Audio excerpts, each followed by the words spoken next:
Hello and welcome. At the end of the previous video, I spoke of Article 61 of the 1215 Magna Carta and how this enables us to remove ourselves from the treasonous rule of unlawful governments and the illegal demands of alleged agents of the Crown. So what exactly is this article and why is it significant and relevant to today's situation? To understand that, we need to know some history, and it is important to realise that traitors, when they seize control of a nation, invariably strive to conceal or obfuscate the chain of events that led to their usurpation of power. This is because if the facts were known to the victims of their crimes, there would inevitably be repercussions, and most likely punishments to follow. Thus we find that such regimes either rewrite the history or, better still, ensure that it is no longer part of the educational syllabi of their fiefdoms. The fact that history in general has ceased to be part of the curriculum in some Western nations, with the history of law or the understanding of civics being particularly ominous omissions, ought to arouse suspicion among citizens who are concerned with the security of their constitutional rights. Currently in Australia, there are large numbers of people who either don't know that there is a written constitution, or if they are vaguely aware of it, have an extremely scant notion of what it contains and how it is supposed to operate. There are more people aware of the Constitution now than there were in February 2020, admittedly. But the general level of knowledge on this subject remains pitifully low, especially in comparison with, say, the percentage of the US population which has some knowledge of that country's constitution. Indeed, it is depressingly familiar to hear some Australians say, when reference is made to the Constitution, "Isn't that an American thing?" If we're ever to redress the parlous state of Australian polity, this fog of ignorance must be dispersed by a blaze of sunlight and blasts of educational air. As has been said many times, those who don't know their rights have none. So we each need to obtain an understanding, preferably better than rudimentary, of the history of our legal system and laws. This is a vast and intricate subject, but some basic facts will do for our purpose here. First, as part of the British Commonwealth, all such countries, including Australia, exist under the umbrella of the British Constitution. Many people are under the misapprehension that there is no such thing, especially in the context of comparison with the American Constitution. But this is not so. The British Constitution is indeed a written one, comprising several documents accumulated over many centuries. The concept begins with what is frequently referred to as the common law, which evolved over time and was codified to a significant extent by King Alfred the Great, 848 to 899, who remains to this day the only English monarch to receive the Great appellation. There are only 4 basics to this system, which, referring to the video Take a Stand, is a good indication, according to Marcus Aurelius, that a community under such a system would likely experience little corruption. These 4 pillars are: do no harm, cause no loss, commit no fraud, and keep the peace. It's not hard to imagine a society comprising people who adhered to these principles being one where most people would be happy to live. Everyone living under such a regime would enjoy the same human rights and would respect those of others and expect reciprocation of that respect. However, At that time, it was an almost universal practice for countries to have a king or emperor, if he were a successful king in terms of conquest. And there would be continual conflicts arising out of the question of how far the king could go in breaching one or more of the foregoing tenes in dealings with their subjects. In 1215, England was unfortunate in being saddled with a king who was not only a wastrel, but so incompetent at retaining the holdings he had inherited that he came to be nicknamed John Lackland, having lost vast tracts of estates in France. His impecunious ways led to his taxing of his subjects becoming so oppressive that the aristocratic nobles, on whom all kings must rely for support, and who in return are supposed to receive their fair share of the booty, were moved to rebel. These barons forced King John to the negotiating table at Runnymede in 1215, where he had to seal the Magna Carta, Latin for Great Charter, a document which delineated the conditions under which future kings, nobles, and the people had to interact. This charter was a treaty, not an act of Parliament, which did not exist at the time as we know it today, so it is incapable of repeal. Attempts were made to nullify it in 1216 after John's untimely death, while his son and heir was still a minor, and it was rewritten by the Parliament of 1297, but these efforts proved abortive, because as a treaty establishing the basis of the Constitution, it could only be amended with the consent of all the participants, which included the people, and this was never done. Thus, Article 61 still exists today as a security clause designed to protect the people from any abuse of their rights or treason by the monarch or their appointed agents. So, what does Article 61 say?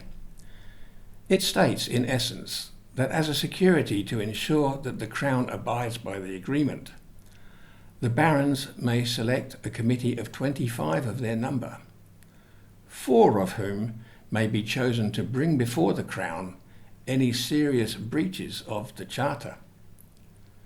The Crown is allowed 40 days to address these issues. However, if it does not, the 4 barons may refer that matter to the Committee of the 25, who are then authorised, together with the community of the whole realm, to distrain and distress the Crown in all possible ways, namely by seizing our castles, lands, possessions, and in any other way they can, until redress has been obtained as they deem fit, saving harmless our own person and the persons of our Queen and children. And when redress has been obtained, they shall resume their old relations towards us. Further, it allows anyone in the country who desires it to swear to obey the orders of the barons and join with them in molesting the Crown in the manner specified, without being forbidden to so swear. And any who are unwilling to so swear shall be attempted to be persuaded to join those who do swear by the Crown themselves. A further provision was made that if any of the 25 barons should die or be incapacitated in any way, that the remaining barons may choose another to be in that person's place. Thus, we can see that this is not only onerous, but an ongoing obligation, technically existing in perpetuity. It's not surprising that succeeding monarchs have attempted to wrestle out from under it, and as stated, attempts have been made to nullify not only Article 61, but numerous other portions of the Magna Carta. When the Committee of Barons petitioned the Queen to invoke Article 61 with the evidence of treason so transparent, She could, if Magna Carta 1215 had no longer been in effect, or if it had been abolished or repealed, as the treasonous parliaments have often claimed, refused to act, or declared it null and void. She did neither. Nor did she withhold the royal assent to the bill permitting the signing of the Treaty of Nice, as she had been petitioned. Because her answer to the barons' petition regarding this legislation was ineffectual and did nothing to redress the treason, the barons had no alternative other than to have Article 61 invoked on the 23rd of March 2001, which is the situation as it stands today. Every citizen is therefore duty-bound to join the barons in causing distraint and distress to the Crown until such time as the treason is redressed. This is not a rebellion against the authority of the government. It is a rebellion against its lack of authority. Because of unremitting treason by succeeding governments, Queen Elizabeth II has effectively been usurped and was placed in an untenable position by the parliamentarians and the Committee of Barons. Over the centuries, many acts of treason have been carried out by British monarchs, the list of which has been compiled by David Robinson, amongst others. This process has only accelerated during the last century, with virtually every British government since World War II enacting treasonous legislation specifically designed to dissipate or transfer British sovereignty to foreign powers or entities, particularly, of course, the EEC, then the EU, and of course the UN, and such organisations as the WHO, and so on. These are all acts of high treason, since such transfers are only ever permissible if the country has been defeated in battle or war. That is British constitutional law. Other Commonwealth countries, such as Australia, of course, have suffered similar abuses, and these have been accelerating also. The process got underway in earnest with the Whitlam government in 1973, signing up to the agendas of various overseas entities, inventing the fictitious Queen of Australia, and virtually all succeeding governments have followed suit, on more than one occasion changing the constitution without the required referendum of the people, a blatantly treasonous act. A process is underway even as we speak, purporting to bring almost all national governments under the auspices of the UN as part of the New World Order. The current Morrison government is amongst the top echelon of offenders in this despicable treason against the people, who have every right to reject utterly these decisions made against our will and without consultation, in flagrant disregard for our own constitution. Because the corruption has spread like a cancer into every organ of our polity, the legislature, the judiciary, the police services, the education system, and so on, it is basically futile to appeal to our legal system or court system. We will not find redress therein. But thanks to the work of David Robinson, who spent about 20 years researching this topic, which the British and other Commonwealth governments have striven to conceal from public knowledge, we can gain an individual reprieve and release from these traitorous regimes and organs of state.